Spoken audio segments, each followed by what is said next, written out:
Should you buy a condo? Should you sell your house? Is the housing market going to crash? I've got to be honest, I don't know, but Monique does. She joins us now to answer all of your burning questions, your burning real estate questions. Monique, it's so good to have you with us right now. Let's get to our first question. Thank you, Tracy. Hi, my name is Awad. I want to get into the market. What do I need to do in the next 2 months if I want to purchase? Thank you, Awad, for your question. I love that question because I always respond by saying you have to get ready right now. Okay, so the first thing you want to ask yourself, Awad, is how is your employment stable? Is your income stable? And how great is your credit? Because you're going to need all three in order to qualify for a mortgage. The second thing is, do you have a down payment? You're going to need at least 5% Awad in order to purchase and get qualified.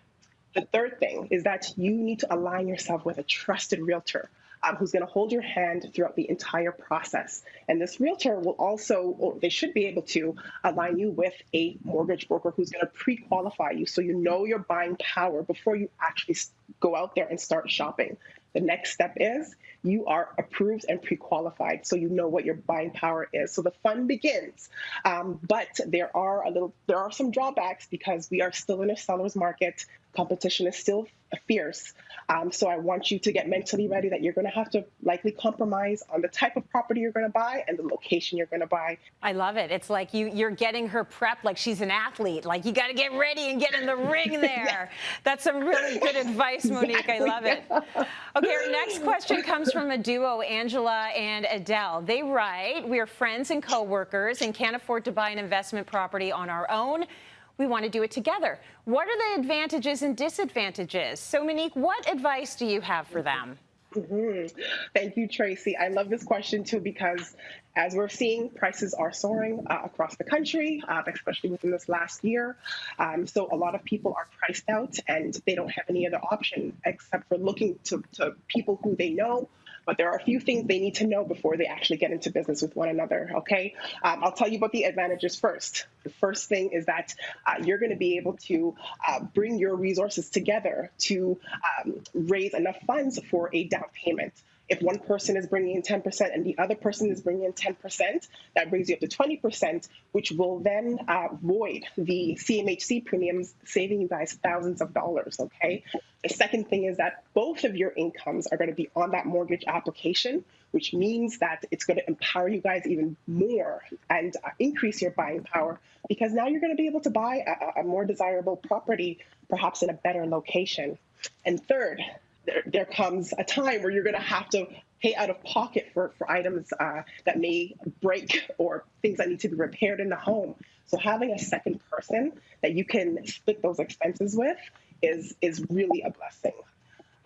Disadvantages now. Let's talk about the pitfalls of partnering, okay? So what I want people to really understand is that when you are purchasing with somebody, you are joining forces, and that means that each of you need to be ready that if something does go wrong and you guys are not seeing eye to eye, or if problems arise and you guys can't find common ground, it could potentially ruin your relationship. So that is something to be aware of.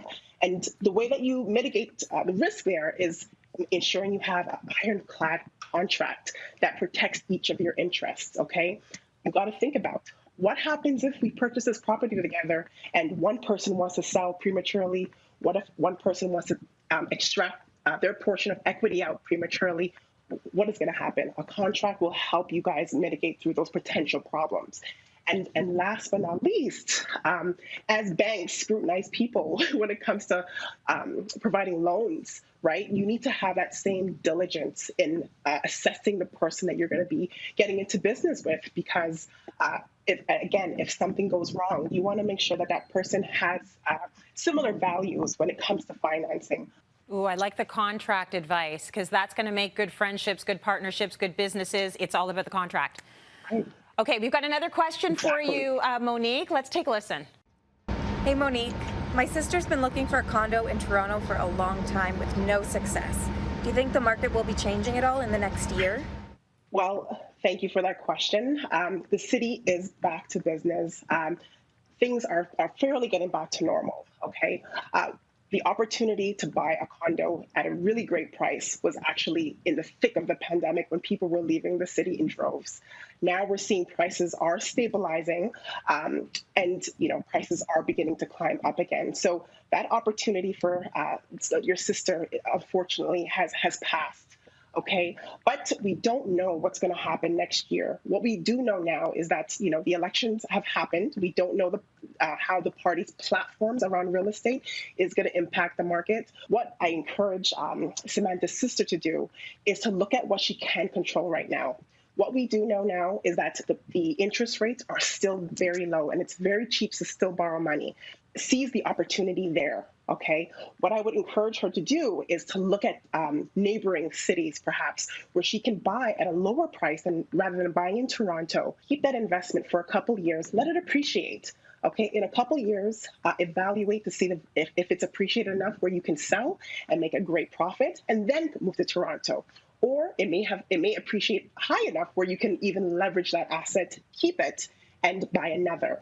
Okay, so that is my advice. There's still opportunity. You just have to be a little bit more creative and flexible about how you can get in. The most important thing is that you get in and get the market making more money for you. Okay, you heard it here. Get in if you can get in. Monique, thank you so much for the expertise and the advice. So good. And now remember, if you have a question for Monique or any of our experts, send them in. We're here for you. Well, they are. Email us at submissions@cityline.tv. You don't want my advice, trust me.